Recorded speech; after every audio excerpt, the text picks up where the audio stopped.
Perkenalkan, nama saya Rahel Christine Welan dari kelas 4 MB5 dan saat ini saya akan menjelaskan tentang kredit. Dan yang pertama adalah pengertian kredit. Kredit berasal dari bahasa Yunani kreder yang berarti kepercayaan. Secara umum, kredit berarti kemampuan untuk memberikan pinjaman dengan suatu janji yang akan dibayar sesuai dengan waktu yang disepakati. Yang kedua adalah unsur-unsur kredit. Yang pertama adalah kepercayaan. Nah, kepercayaan berarti sebuah keyakinan pemberi kredit kepada penerima kredit dalam memberikan pinjaman, baik itu uang, jasa, barang, dan objek kredit lainnya. Yang kedua adalah kesepakatan. Kesepakatan sebagai unsur kredit dituangkan di dalam sebuah kontrak bisnis. Kontrak ini berupa perjanjian ditandatangani oleh dua buah pihak. Yang ketiga adalah jangka waktu. Jangka waktu dalam unsur kredit berarti masa pengembalian kredit. Berarti masa pengembalian kredit. Kredit umumnya dibayar dengan cara cicilan.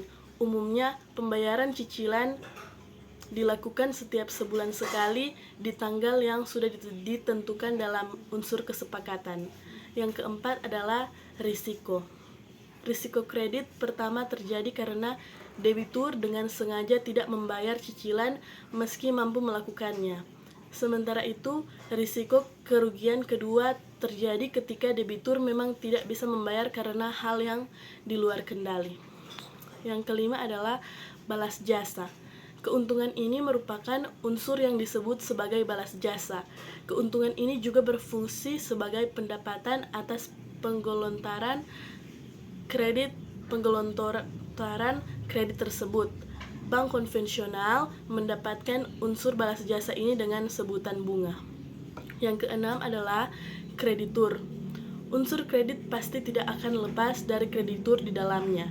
Kreditur ini bisa berupa individu, organisasi, atau badan usaha yang berperan sebagai pemberi utang atau kredit. Yang ketujuh adalah debitur. Jika kreditur adalah pihak pemberi pinjaman, debitur merupakan pihak yang menerima utang atau pinjaman. Jika kredit dalam bentuk pinjaman dari lembaga keuangan, debitur bisa juga disebut sebagai peminjam. Yang kedelapan adalah jaminan. Jaminan sebagai kredit bisa berupa barang dengan nilai di atas jumlah yang dipinjamkan.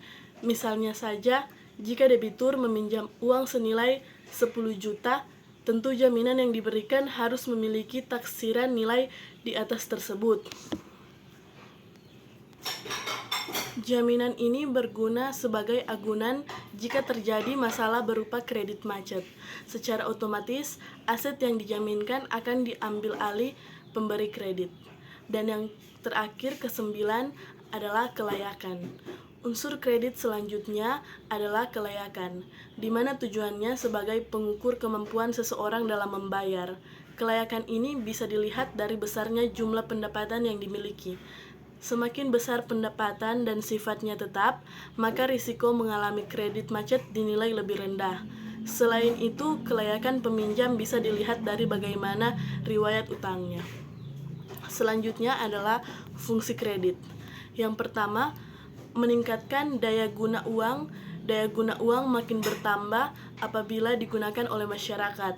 Karena itu, bank tidak hanya menyediakan layanan simpanan. Layanan pinjaman diluncurkan agar uang tetap produktif dan menghasilkan keuntungan bagi bank. Dan yang kedua adalah meningkatkan peredaran uang. Kredit usaha digunakan untuk mengadakan barang dan jasa suatu bisnis. Jika bisnis telah memiliki produknya, mereka bisa melakukan transaksi perdagangan bersama konsumennya. Yang ketiga adalah memotivasi kemajuan usaha. Rata-rata pengusaha langsung mundur ketika mereka mengetahui jumlah modal bisnis yang dibutuhkan tidak sedikit. Layanan kredit berfungsi untuk memotivasi pengusaha dalam memajukan bisnisnya. Yang keempat adalah meningkatkan daya guna barang produksi. Salah satu alasan masyarakat membutuhkan kredit adalah mengembangkan produknya. Bantuan kredit dari perbankan berguna sebagai modal untuk meningkatkan kualitas produk. Dan yang kelima adalah meningkatkan stabilitas ekonomi. Kredit juga digunakan untuk penyaluran barang-barang ekspor hingga ke pasar luar negeri. Devisa atau hasil ekspornya masuk ke dalam penghasilan negara. Alhasil, stabilitas ekonomi meningkat karena kegiatan ekspor ini. Tidak hanya itu, Indonesia juga makin kompetitif di pasar internasional. Selanjutnya, jenis-jenis kredit. Yang pertama adalah kredit investasi. Jenis kredit ini tergolong dalam kredit produktif, yakni diajukan untuk kegiatan produksi, investasi, atau menjalankan usaha. Yang kedua adalah kredit usaha rakyat atau KUR. KUR merupakan program pemerintah untuk membantu usaha mikro, kecil, dan menengah UMKM dalam mendapatkan modal bisnis. Program ini hadir sejak 2007 dan bertujuan agar masyarakat tidak perlu bingung mencari sumber dana untuk menjalankan usahanya. Yang ketiga adalah kredit modal kerja atau KMK. Pada dasarnya, KMK mirip seperti kredit investasi karena sama-sama ditujukan kepada perusahaan. KMK digunakan untuk membiayai kebutuhan perusahaan secara jangka pendek seperti pembayaran utang, pemberian gaji karyawan, pengadaan stok barang, dan lain-lain. Yang keempat adalah kredit perumahan. Bank juga menyediakan kredit perumahan untuk membantu nasabah yang ingin memiliki properti seperti rumah, ruko, gedung, dan sebagainya. Yang kelima adalah kredit kendaraan bermotor. Sesuai namanya, kredit kendaraan digunakan untuk membeli moda transportasi seperti beroda 2 atau 4 kecuali truk. Selanjutnya, jaminan. Jaminan atau agunan adalah aset atau barang-barang berharga milik pihak peminjam yang dijanjikan atau dititipkan kepada pemberi pinjaman sebagai tanggungan atau jaminan atas pinjaman yang diterima jika peminjam tidak dapat mengembalikan pinjaman atau memenuhi kewajiban peminjam tersebut. Selanjutnya, penilaian kredit. Penilaian kredit adalah suatu kegiatan pemeriksaan, penelitian, dan analisa terhadap kelengkapan, keabsahan, dan kelayakan berkas atau surat atau data permohonan kredit calon debitur hingga dikeluarkannya suatu keputusan apakah kredit tersebut diterima atau ditolak.